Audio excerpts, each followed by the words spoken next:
there were so many of them. To be honest, we were doing hits every night. It was crazy. We were going after high value targets night after night, and there was very, seldomly for us a lull in the mission.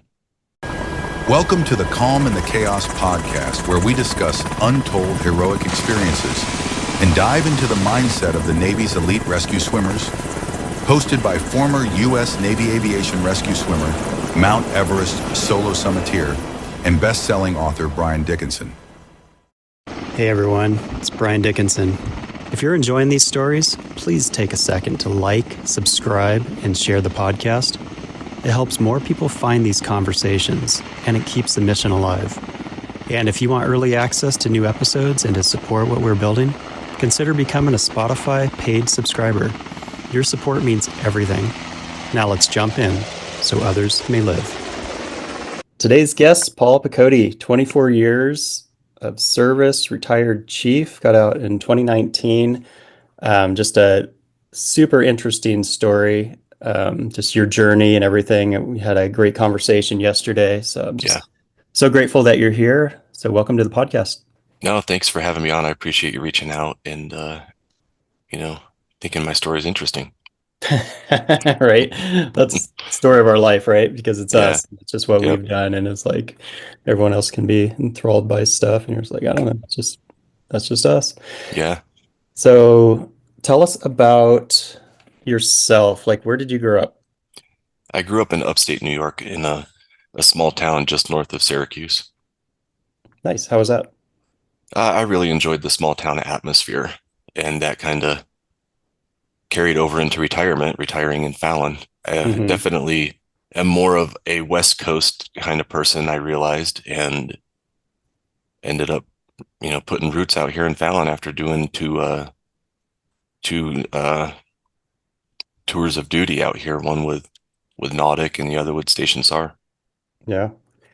Yeah. Why do you think you like the West Coast? I'm the same, but I grew up on the West Coast and Hmm. have traveled around. I mean, I love traveling and going everywhere. But as far as, especially as you get older, it's like when your kids are getting older, like mine, I'll be an empty nester soon. It's like you Yeah. want to find a good home base and Yep. then travel. But yeah, why do you think you Yeah. like the West Coast? I like being centrally located. I like the climate in Fallon.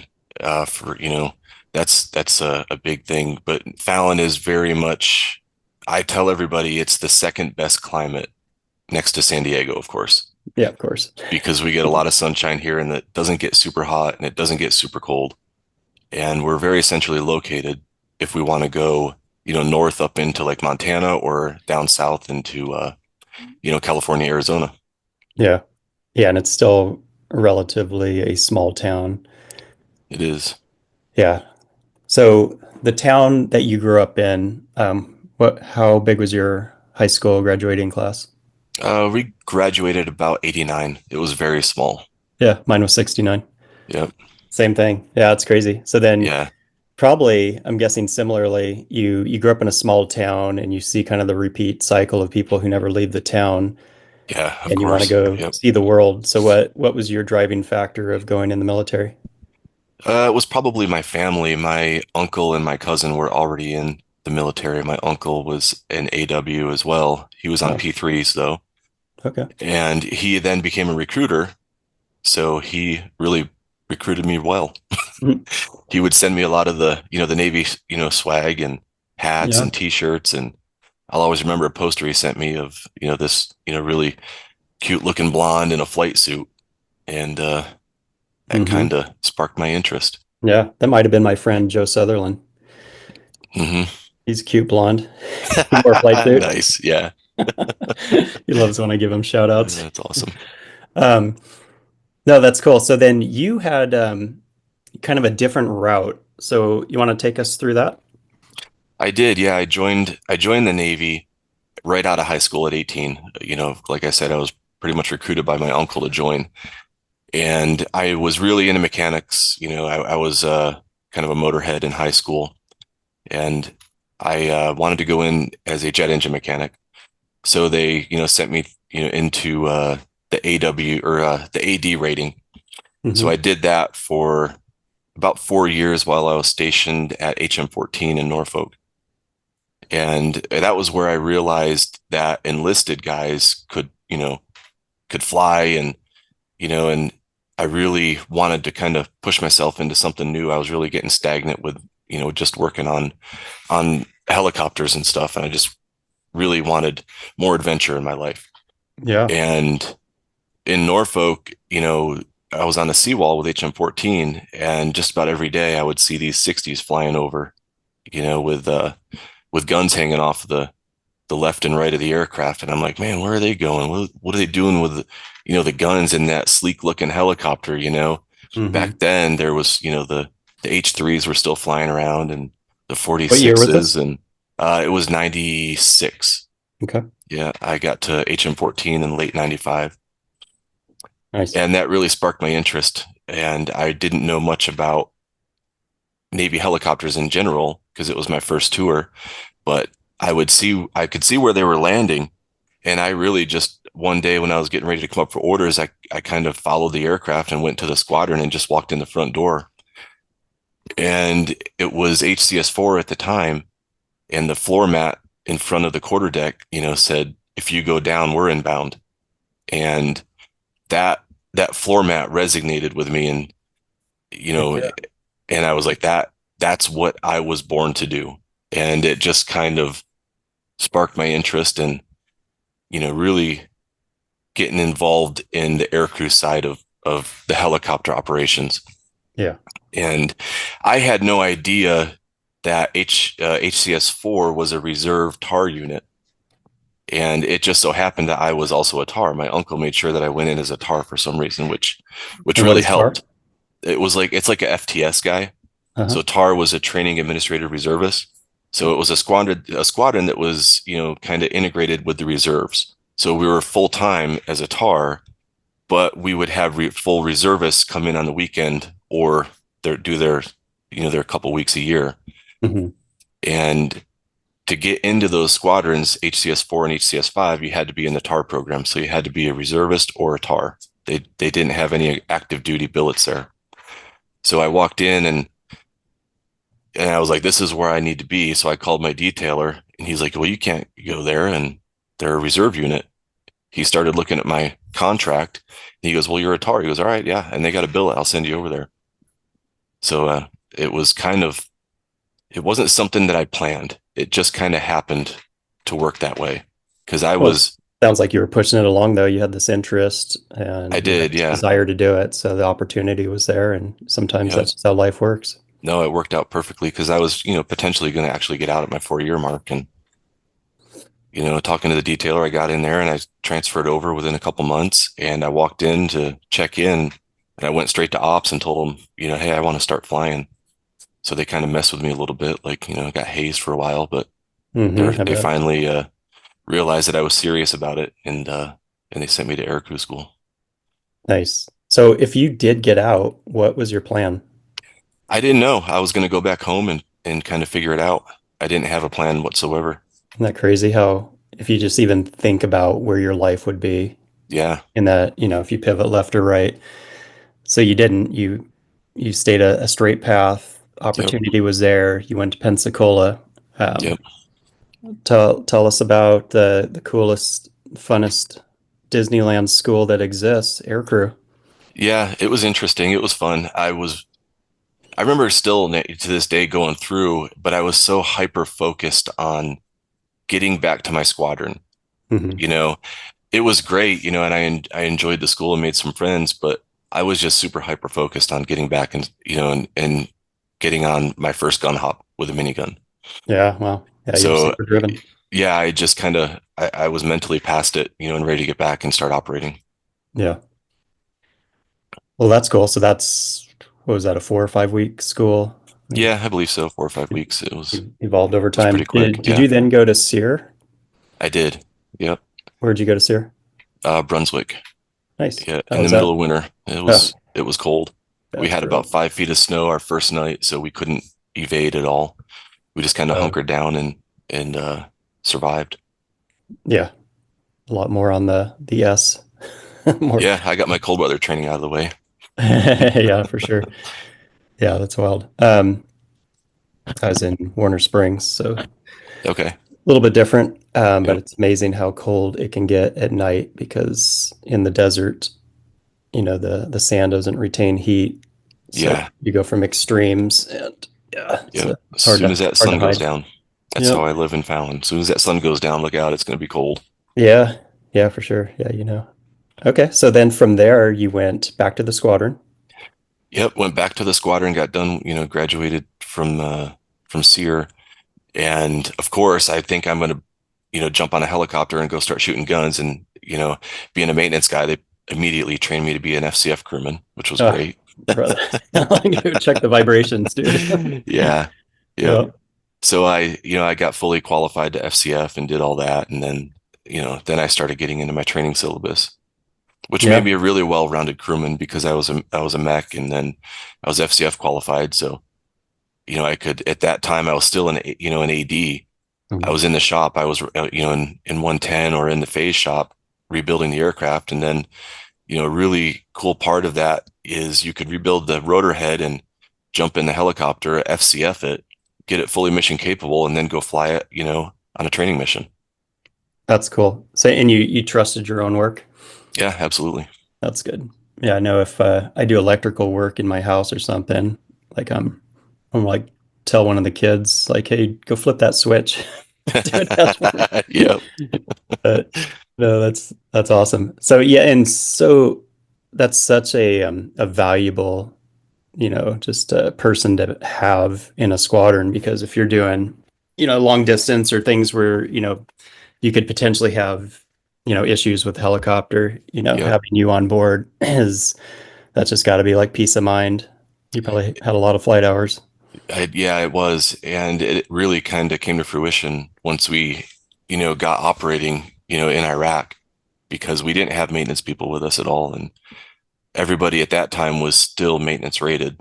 So we would even crew our guys up with one mech and Hmm. then maybe an avionics guy.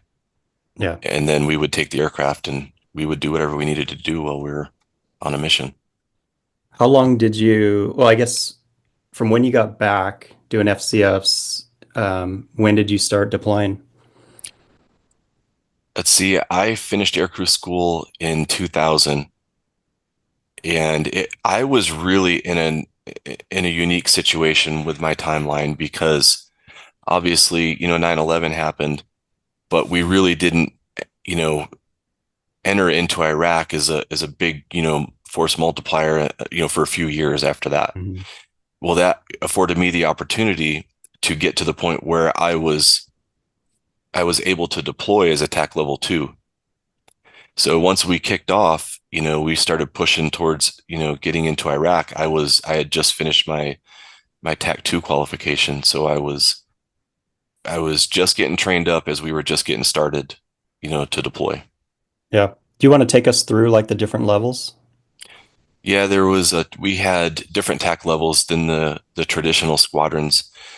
We had a TAC level 1, which was your basic guy that could get in the aircraft and go land in a CAL. And then the TAC level 1 plus was you could be a crew chief on that aircraft. So you could have a 1 plus and a 1 and go do landings, CALs and even at night. And then your TAC level 2 is when you would get into your gun syllabus. So everything TAC level 2 was tactics, and it revolved a lot around the guns, aerial Mhm. gunnery.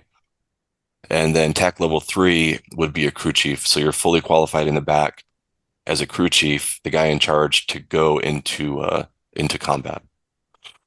And then after that, we would have like our WTIs. We had SWITties, and even in our reserve squadron, we had what was called an A SWITty. So we would make a guy that was a level 3 an A SWITty that hadn't been through the course in Fallon because we needed to qualify our guys. And the SWITties didn't have the tactical training like we were given at our squadron. So we then just kind of designated like an A SWITty, but we always had a SWITty, a WTI that had been to Fallon that would make an A SWITty. Mhm. And then they could qualify, crew chiefs. And then how high of a level is there? The WTI at the squadron was Okay. basically your highest. Yeah. After you got to that, if you got to WTI, if you're a SWITty at the squadron, then you were an AGI you were an NVGI, you were, qualified to instruct everything. Hmm. Okay. So you deployed as a TAC 2. Yep, my first deployment was as a tech level two. Okay. So how was that? It was awesome. I had a lot of fun, deploying in general. It was kind of like we're finally able to go and do what we've been training to do. Hmm. And my first deployment was it was my first deployment into Iraq was in Baghdad, and we had it was called Joint Special Operations uh, Command, and it was an AP, Arabian Peninsula. And so we were under the Air Force. We were under the direction of an Air Force colonel at CSAR. And we had Air Force 53s, we had the Army 160th, and then our Navy H-60s. How many 60s did you guys bring? We would have four. Yeah, we would maintain four on detachment. Oh, so this was your first time to the Persian Gulf, right? It was, yeah. You had not deployed. Yes, I mean, it's easy to look back and you had multiple deployments, everything else. Do you remember like when you initially got there? How did you get there actually? You didn't take a ship, right? No, we didn't. Initially, we were on a ship over there near Cyprus, but we were not, for whatever reason, we're not able to get clearance to fly over Syria. So they took us off the ship and we went back to Norfolk. And that was when we started, from that point on, we would load everything up in a C5 or a C-17 Wow, and just fly right in. nice. And And that was how we you oh, flew business class or they upgrade you to the first? yeah, I flew first class on an air mattress and a sleeping bag on the cold floor. Oh, that's crazy. Oh, that's neat. Now, when I've climbed down in Antarctica, we were in a Russian Aleutian, so massive Hmm. aircraft. There, the nose, comes open, and they drive the tractors and everything in there. Yeah, There's just enough space for just a handful of people, but that was only my experience. So that yep, must have been crazy. But then, yeah, you're getting in there, and yeah, how was that when you initially arrive? Because there's just the fear of the unknown, and you're super trained, you're pumped. yeah. It was. I mean, initially when we got off the aircraft, you get the heat wave and the smell. I'll never forget that. Yeah. That's one thing that'll stay with me. I could absolutely, tell you that it was pungent. It was humid, and there was definitely significance to it. Every time I ended up landing there and opening the door for the first time, you knew where you were for Yeah. sure. And to be honest, our training program back then was still gaining some momentum within our community. So we kind of relied a lot on the 160th to start integrating in with our tactics and a lot of mission planning. Um, Hmm. the one thing that I would say we took the most was our mission planning. All of our products just kind of went through the roof with the assets that we had over there. And it was something that we could never duplicate back in the States because, we didn't work with CJSOAC in the States. We kind of tactically built our own program, Yeah. and Totally in we a were vacuum. training ourselves. Yeah. And then we get over there, and now we have unlimited assets to build products, and the way that they were doing it was spot on, of course, because they'd been Hmm. doing it forever before that.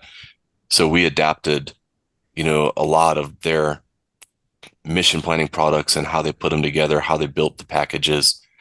And that carries over, just jumping forward quite a bit, the guys that now in the fleet, are making the smart packs, taped together and gluing them together. They're doing that up at WTI now. And that was what we brought back to the entire, Navy fleet, helicopter fleet on the Hmm. state side that hadn't been doing that. We kind of integrated them into what we were doing for mission planning. Yeah, that's amazing. Yeah, we were talking yesterday. It's just crazy how in a short amount of time how the program has evolved. When I Yeah. was in 93 to 99, like you said earlier, it was just kind of like in a vacuum. Let's figure this out. We're doing turfs, we're doing NVGs, we're landing with one tire any place we could find and drop a force penetrator and try not to chop down trees and then, just Yep. unload weapons and just Yeah. kind of like Yeah. figure it out. But yeah, Yep. it's crazy. And yeah, having the 160th, and were they pretty receptive as far as like trying to hone the program? They were, yeah. Initially, when we got there, they were kind of hesitant to work with us, so we kind of had to prove ourselves, Hmm. over multiple months and years to kind of gain their trust. And, we ended up integrating so well with the Army and the Air Force. We would fly mixed section. So we would fly, a lead 160th bird, and then there would be a hotel, a Navy hotel, dash two, dash three Hmm. would be a 160th aircraft. It was we ended up really integrating into, and you wouldn't be able to tell the difference between, who was on the mission or not, Yeah. if you were a soft guy, if you were, the guy going on target. Yeah, that immersion is huge. If you want to learn a language, go move to the country and don't speak any other language except that country. You're immersed in Yeah. it in the Yep. same, and you guys got integrated.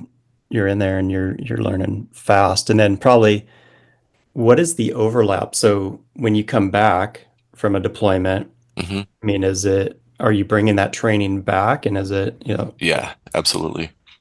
Yeah, everything that we would learn, we would bring back and integrate it into our training program. And we would it was very interesting on my first deployment getting to Iraq without the training program that we finally ended up with, because I'll be honest, I thought, we were going to go in, I was going to get in the aircraft, and I'm locked and loaded, and we're going to start getting shot at, and I'm going to start returning fire on every flight, you right? know, and that was my mindset going in, as a young kid. It's like, hey, let's go knock some teeth in, I'm ready to roll. Hmm. And then, we take off on our first flight, and it was very benign. I remember my first flight in Iraq, you're so amped up, and nobody's really told you to just kind of calm down and relax. We're not going in guns blazing on a log run, you know? Yeah, you don't know. Yeah, I didn't realize it, and and over there, all we flew at night, there, we didn't do anything during the daytime. So all of the fluorescent lights were flashing, you know, and of course, my first flight, we go over the fence and I see these fluorescent lights flashing, and I thought we were being shot at, and I'm like, we're taking fire, and they're like, calm down, man, it's just a fluorescent light, and You take out the lights. yeah, at that Return in point, fire. it was like, okay, this isn't what I expected. I wish somebody would have told me. Yeah. But that kind of experience is what, we ended up carrying into the training program, which ended up being, just a very integrated, training program when you involve multi, you know, multiple aircraft and multiple service aircraft together. Hmm. You would see no difference, in those products and in our tactics and flying the aircraft. And we brought that back into, the entire fleet, and jumping a little bit forward, but I took all of those products in my mission set and came up to, at the time it was NSOC, after I went through the WTI course and integrated all of that, the product building and the tactics and all of the airspace requirements that you have built, over in a combat area, Hmm. because it's totally different airspace, and I would bring that back here and recreate airspace on the ranges out here so that all of the active duty guys, if they were going to go in, they would understand, the airspace that they were going to encounter and how they were going to use it, how the controllers over there use the airspace. Yeah. That's huge. So valuable. Just that alone, probably saved a lot of lives. Just having Yeah, that knowledge maybe. going in. Yeah. Yeah. I mean, you never know, right? But Yeah. definitely helped. Yep. So you want to take us on any interesting mission sets? Yeah, I mean, everything that I ended up, I deployed 8 times to Iraq and then a couple more times over to the UAE, doing real world missions. I think I ended up with about 900 combat hours, and there were so many of them. To be honest, we were doing hits every night. It was crazy. We were going after high value targets night after night, and there was very, seldomly for us a lull in the mission. Yeah. If we went 3 or 4 days without a mission, we were getting antsy. Hmm. So we did a lot, of a lot of log runs, which was good. You kind of need that in between, and still a lot of actual missions. And we integrated well with the team guys, and they ended up really respecting us and the Green Berets, and they would ask for us, which years in being asked, hey, we want the gray helicopters, was pretty rewarding to us, because Yeah. we finally feel like we had solidified our spot in that soft world, in the helicopter soft world. Yeah. Yeah. And That's a long time coming because, yeah, yeah, yeah. So then, I don't know, just take us through like a lot of, is it like infill, exfil? it is. Yeah, we would typically take, it would be usually 4 aircraft, and we would have 3 infill aircraft, with up to 10, you know, soft guys, door kickers in those aircraft. And then we would always have one that was like a cast platform, or we called it a squirter element, Mm. because we would have about 2 or 3 guys, in the back just waiting for somebody to run from the target. So if we had a squirter, everybody wanted to be on a squirter aircraft, because you're kind of like, at that point, someone runs from the target, you get to go chase them down, and it was like kind of game on. It was a lot of fun. Mhm. So we would, Was it always like hot at that point? Like if there's a squirter, take them out, or are you trying to actually capture? no, we're trying to capture most of them. We had to be really careful, because we did have some that a squirter would run from a target, and if they had a dedicated direction, we would potentially think that they were going to go to a weapons cache, Mhm.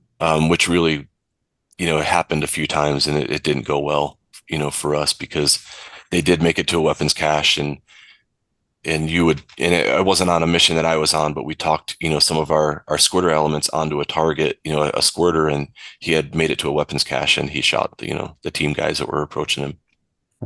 Yeah, that was a bad day. That was not a good day for the team guys, and not a good day for helicopters. And, you know, it was, it was a shared responsibility.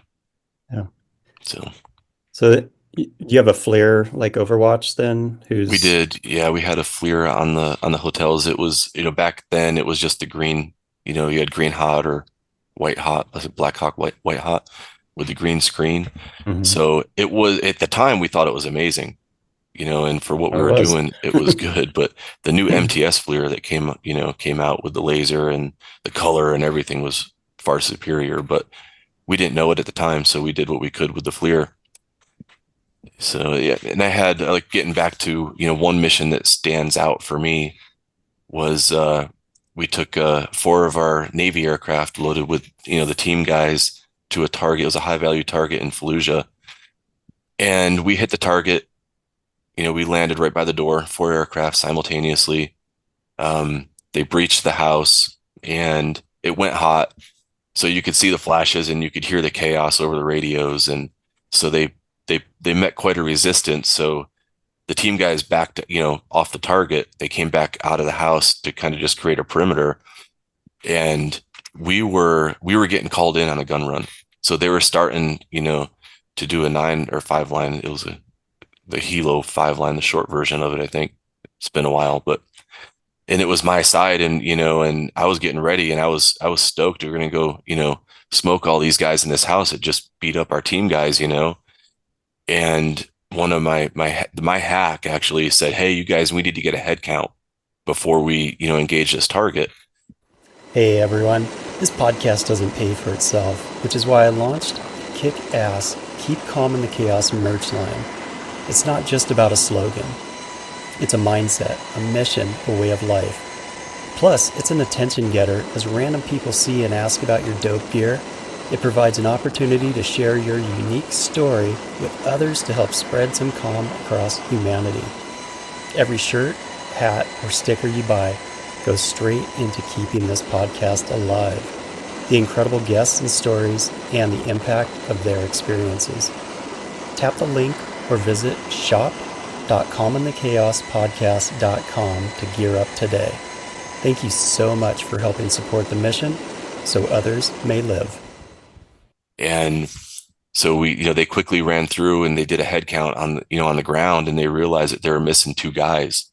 So as soon as that happened, we were obviously called off the gun run, and they knocked the target down quick, and they had at that point, found that Clark Schwedler he had been killed. He got shot as he was going in the door. And Mike Day had been shot 27 times. Yeah, and he was still alive. And he actually walked out to the helicopter because we took him to the cache, and he was obviously pissed. He just wanted to go smoke some more of those guys in that house. But we pulled him off the target and took him to the cache, and they continued the mission. We got our target, but that was uh that was a pretty shitty mission for us. Yeah. No, that's intense. Which aircraft were you in during that? Uh, well, you mean like when we pulled Mike Day off the target? I was Hmm. in the Dash 2 aircraft, so we had the body with us. Yeah. Yeah. Yeah, that's heavy. That's most people hopefully never have to experience something like that. But the fact that you guys were able to get them out, I know Mike survived for Yeah, some time, but then eventually took his life. he did. Yeah, I had linked up with him, on Facebook and a few times, and reached out to him, and we chatted a little bit, and he was going to come out to Fallon. He was driving through for his promoting his book, and then we kind of lost touch a little bit, and then I had heard that he killed himself. Yeah. So I always had that little bit of regret that I should have tried to reach out, but I Yeah. think that's natural. Yeah. Yeah, it is. Yeah, I'm sorry to hear that. Yeah. I feel like wasn't it his story that they used for Act of Valor for the main character? Or did Yeah, he? I'm not sure if they based it off from him or not. Thought I heard Yeah. that somewhere, but don't Yeah. fact check me on that. Yeah, I'm not sure either. Yeah, it's amazing.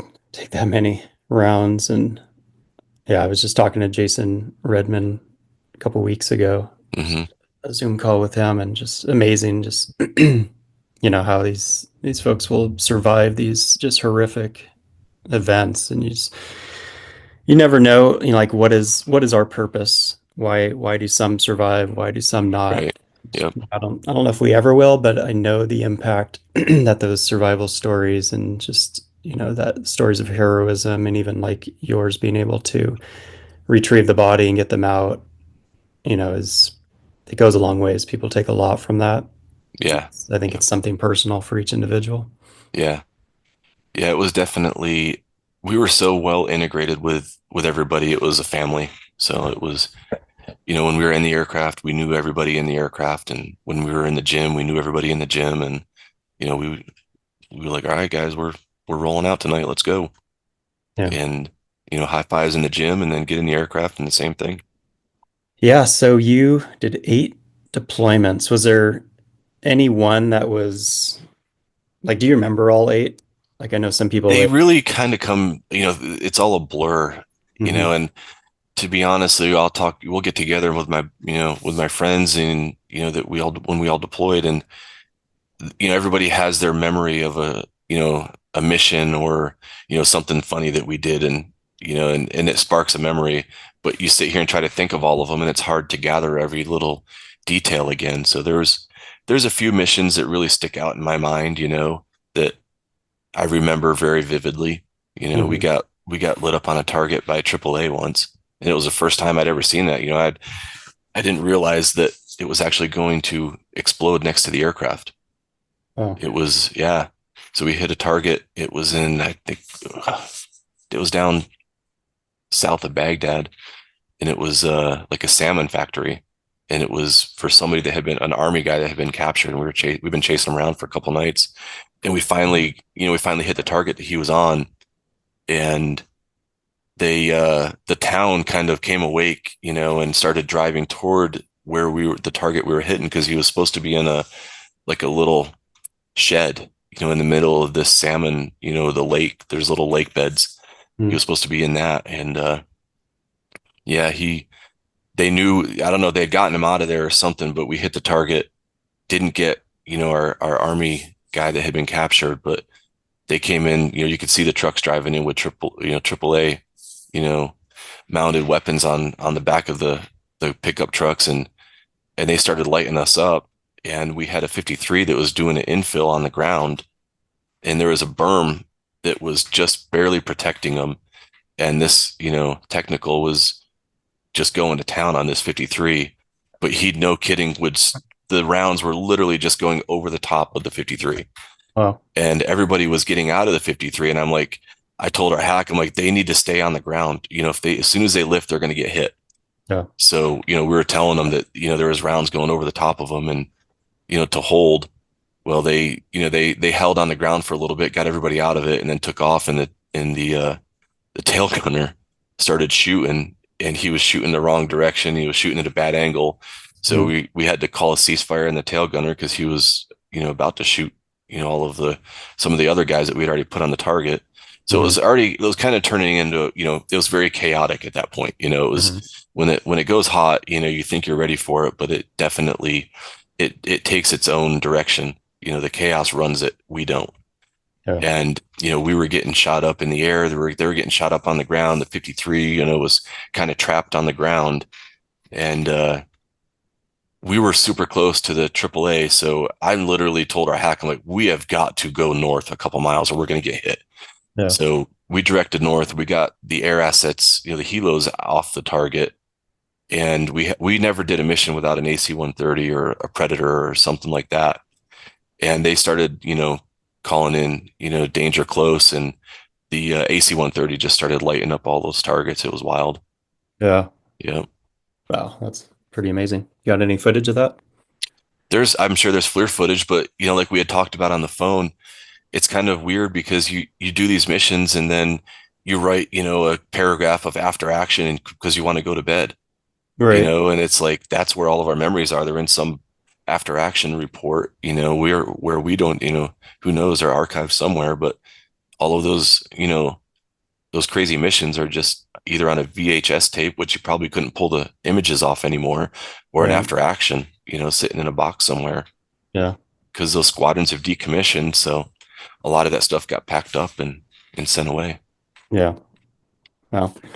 How was the how was the team when you came back from something like that, just from a psychological decompression point of view? We had, not as, we had more people that were, I don't know, we were doing what we love to do. But there were some of us that, came back and it was pretty rare, but they didn't want to go back for one reason or another. We had some people that were over there and we were getting mortared, quite frequently. Our maintenance tent got hit, Mm. with a mortar, put a huge hole in it. Thank God there was nobody underneath it at the time because it completely peppered the floor, and a little bit of our aircraft. But that kind of stuff would trigger, some people, and we would just send them home, and Yeah. no harm, no foul. They'd go home and be done. And never return. Yeah, they wouldn't come back. How about just from a, it affects everyone differently. A It lot of does. times, Yeah. we're trying to compartmentalize, stick Yep. in a box, and then, and we can actually, if you want to segue into what we were talking about yesterday, as far as like preparing for the future. Yeah. But, back when you're deployed, you're on these mission sets, you come back. I mean, was there any talking about, how you were feeling, or was it kind of, No. yeah. Nope. There was none.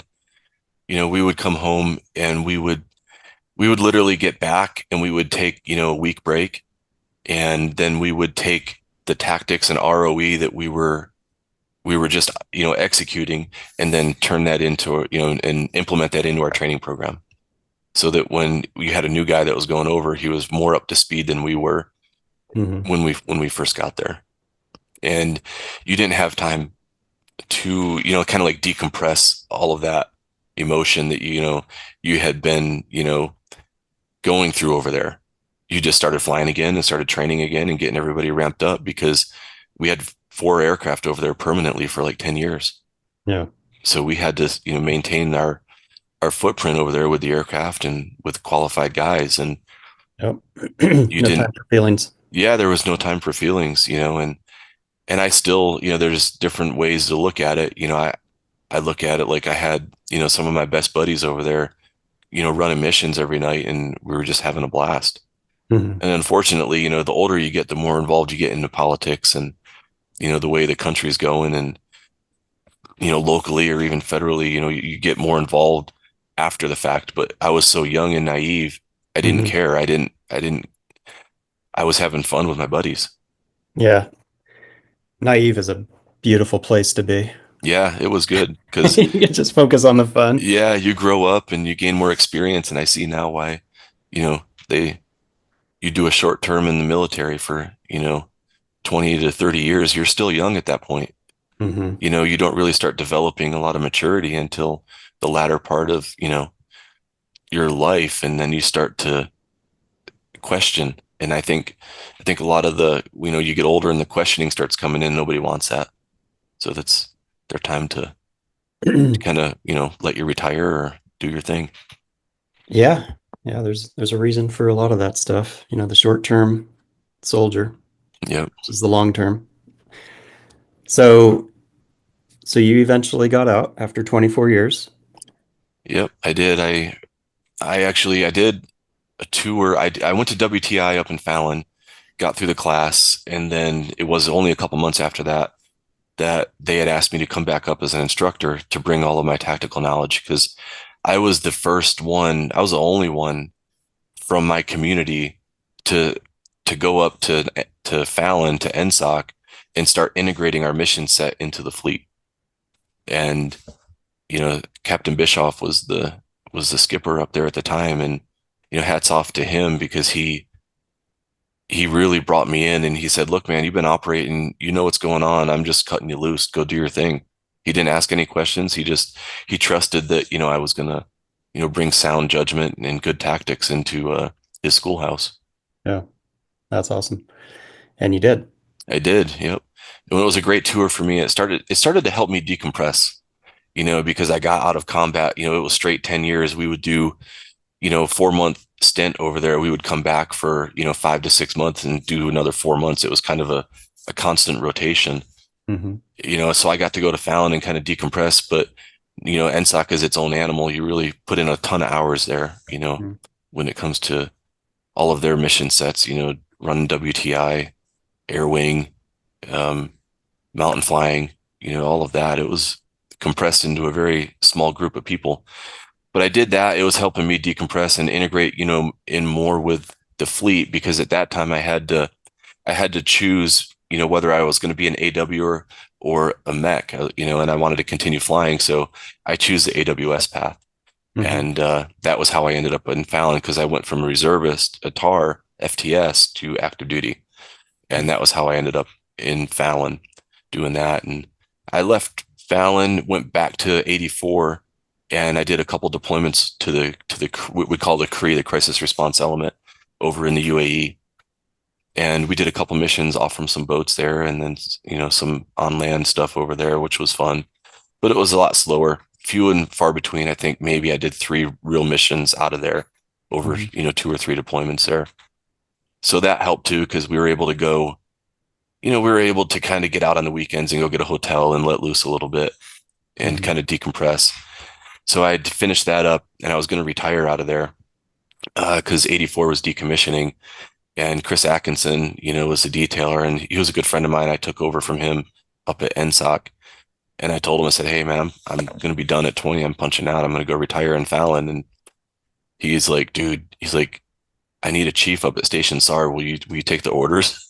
And I was like, "Yeah, absolutely. I'll take orders, where I'm going to retire. That'll be perfect." So it worked out well, and being a dry guy, I got to come up to Fallon and get involved with hoisting and HIRA and rappelling and all that. So it was really kind of, bringing it full circle for me, being able to exit the Navy, in a different mission set where I was helping people, Hmm. helping do, we got quite a few rescues up here, Yep. just, getting people out of really precarious situations where they weren't going to survive without us. So that really helped me transition, mentally. I think it was kind of a slow progression, off from, the intense combat, deployments, which Yeah. which was good. Yeah, and so not everyone has that luxury. It seemed like you created this. You're a visionary. You kind of saw, okay, I'm going to get out. You had, real authentic conversations, Hmm. being vulnerable where you're at, and opportunities opened up for you.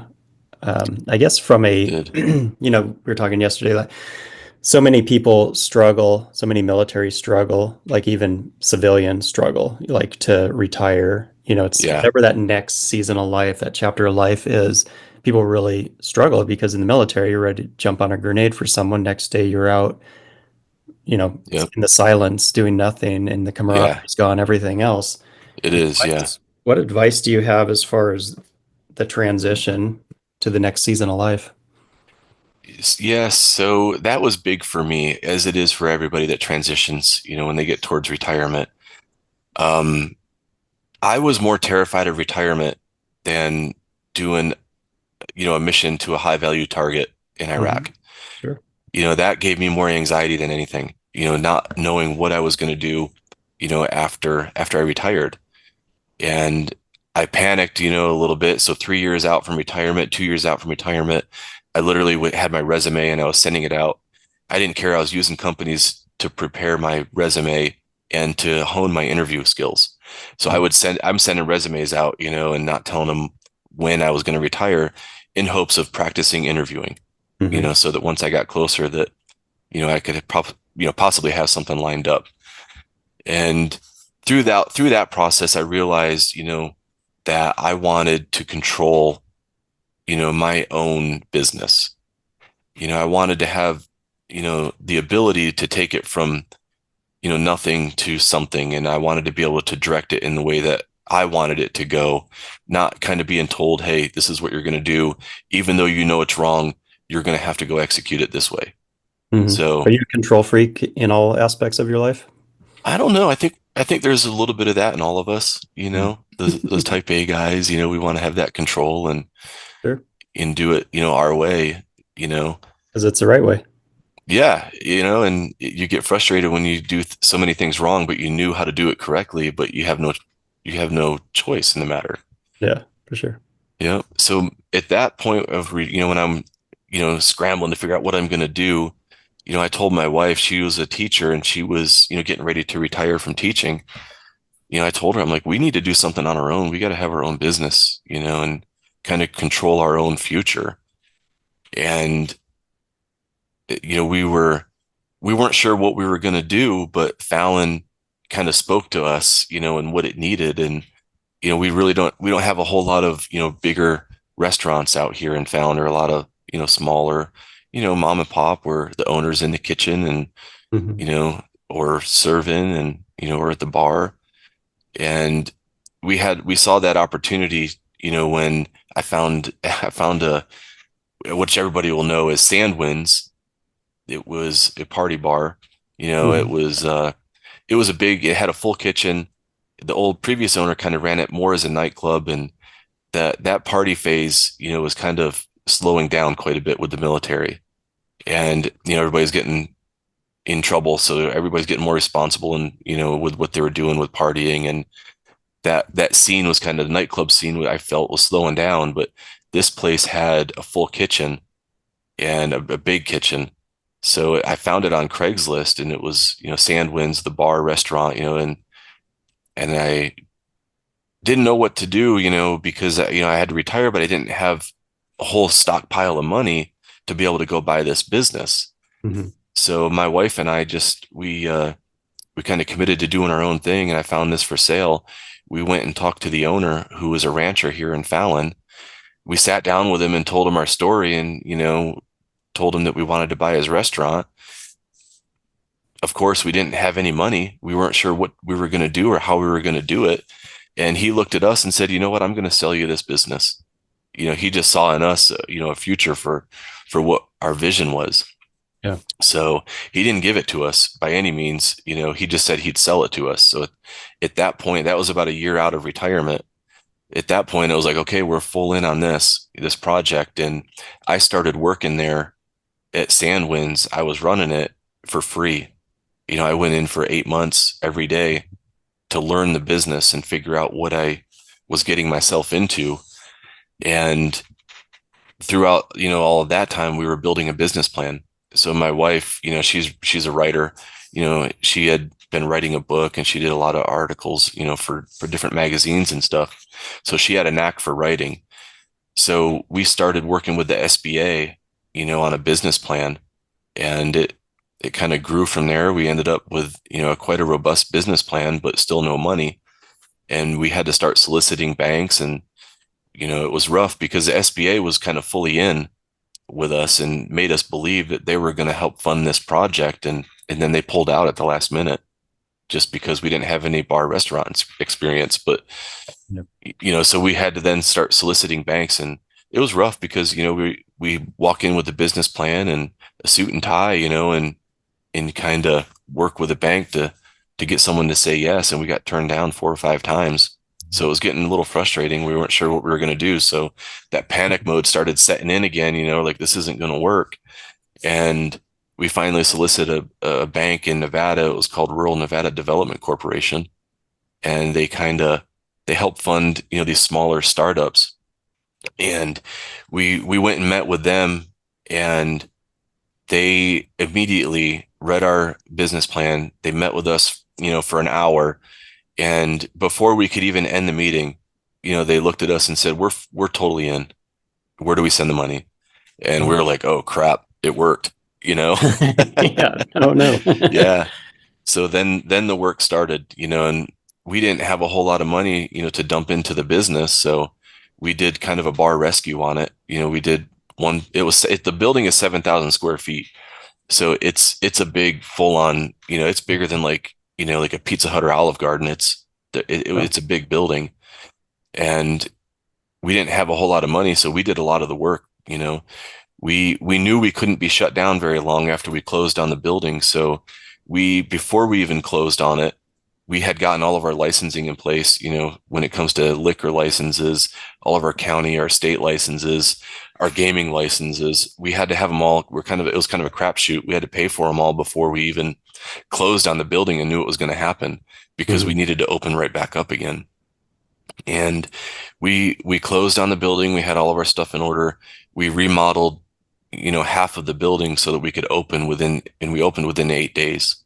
Wow. And it was horrible. It was once again, Yeah. where you put yourself into those situations, and halfway through, I sat in the middle of the building and I'm just like with my head down. I'm like, oh my God, this is never going to work. It was tore apart. We put a whole new bar in, we put new tables, chairs, I mean, everything.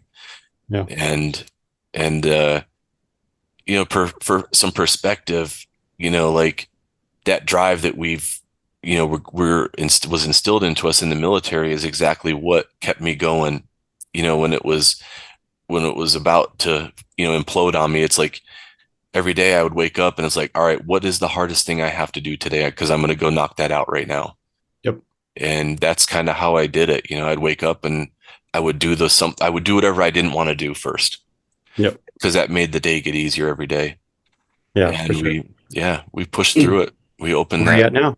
We opened it up in 8 days, and now we have already opened our second location in Fallon, another 7,000 square foot building that we purchased, and we completely gutted it and put a market in, and that's also houses our brewery. So we've got the Grid Brewery and Market, and then the Grid Brew Pub and Restaurant right now. No, that's amazing.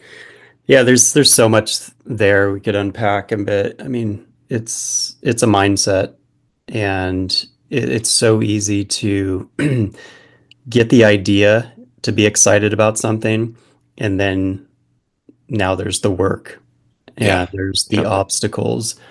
And yeah, the mindset that you had from the military definitely helped hone your ability, but also having the support of your wife, because there's a lot of fear there. That's your livelihood. You Yeah. got to be working together and just keep pushing forward. And like you said, knock out those things. You got to, if you look at it holistically, yeah, you're going to panic, you're going to freak out. But if you could break it into attainable chunks, and then you start having those successes and they start building and you see, okay, this could actually happen. Yep. But it's in those moments of panic when you got to remain calm in the chaos. You got to figure out a reason. One, go back to the reason that you're doing it in the first place, Right. that confidence, and really believe in yourself, and you know you can do it. Worst case, yes, you do fail, but you learn Hmm. so much more in your failures than you do your Right. successes anyways. I bet you learned a ton of stuff, and you would do things differently, and you can actually now encourage others that are in this, same scenario to maybe, Yep. it's same what you did, when you deployed. You came back, you utilized that knowledge that you had, real knowledge, hands-on knowledge to help hone the experience for others so they can be successful. Yep. It's so cool just to see your journey from a mechanic to, Yeah. being deployed and, doing some incredible mission sets to then, restarting, reinventing yourself in the Yeah. real world, once you get out. And that can be such a scary thing. And I know so many people getting out, are facing that and they don't know what to do. And Yeah. They are. In the military, it doesn't, when you have to think about it, everybody on active duty, that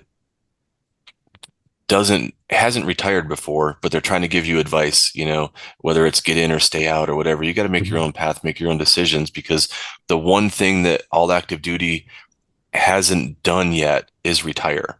Right. And they're So, giving you advice. and they're trying to give you advice. Yeah. It's like the small town you grew up in, same as, mine. There's people that'll never leave there, but they know everything. Yeah, exactly. Yep. It's the same, that similar, deal on active duty where, and I can take this back to, my oldest stepson. He just got out at 10 years. He was a CTN. He was in the TIO program, so he was working with the team guys down in Coronado. He got out at 10, and I told him, it's totally fine with me. You do what you want to do. You got that CTN qualification, so you'll get a good job somewhere. And he just Mhm. picked up a job with Microsoft, making, over 160 a year and $50,000 sign-on bonus. It's kind of Great stock incredible. too. Yeah, the Yeah, dividends will yeah, pay great off. stock options Max for, that out. yeah, Yeah, that's amazing. Yeah, and that's awesome. And that's, you were modeling that for him. yeah. So that's huge. Wow. Lots lots of cool stuff on this episode. Well, Paul, you've experienced things that most will never even imagine, based on everything. I know you've given lots of wisdom, but just one last piece of wisdom that you would want to leave with our listeners. I guess the one thing in retirement is, you have to work hard, but you have to find something that that is your therapy, I guess. And my business takes a lot of time, but it's definitely not like, therapeutic for me, and everybody has to find that something because of, the way our minds are wired, you have to keep engaging yourself, and for me, it was getting back into aviation, really, Hmm. and I ended up, fortunate enough with my business to be able to go and get my private pilot license. And now I have, like 4 aircraft that, from different categories of airplanes that, that I absolutely, have, kind of sunk myself into.